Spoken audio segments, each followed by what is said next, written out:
What do you actually do for a living? I'm not talking about your job title. I'm not talking about your daily tasks. I'm asking a much harder question. What do you really create? What do you improve? What value do you add?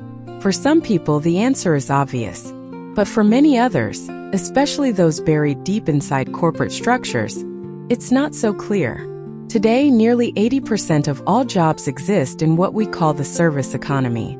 From baristas and customer support agents to executives and consultants. And many of these roles clearly create value. They save time, reduce friction, and make life easier. But there's another side to the service economy that doesn't get talked about enough.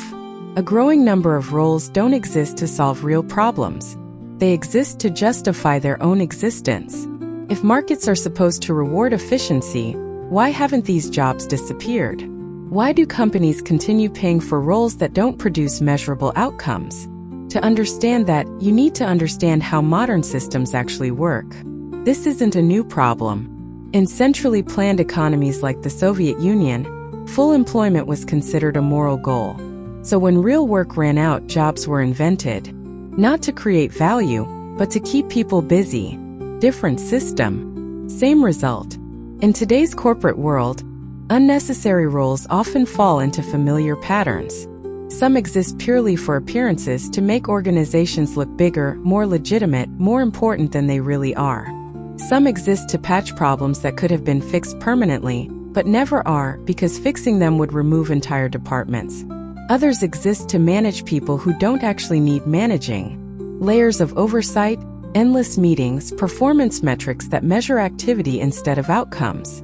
And then there are roles that actively create friction, legal battles, regulatory games, competitive defense strategies, jobs that only exist because other companies have the same jobs. So why does this system persist? Because we still confuse time spent with value created. Because we're obsessed with 40-hour work weeks, even when the work is finished. Because bureaucracy rewards complexity, not clarity. Every new rule creates new processes. Every new process creates new roles. And every new role needs someone to manage it. Is there a solution? At a societal level, maybe. If we judged work by output instead of hours, a lot of this would disappear overnight. At an individual level, it's harder. Sometimes you play the game. Sometimes you build something real on the side. And sometimes you accept that many professional environments are more about looking productive than being productive. Because in the end, a lot of modern work isn't about creating value. It's about maintaining the illusion of work. This is ForBiz. We break down how money, systems, and power actually work.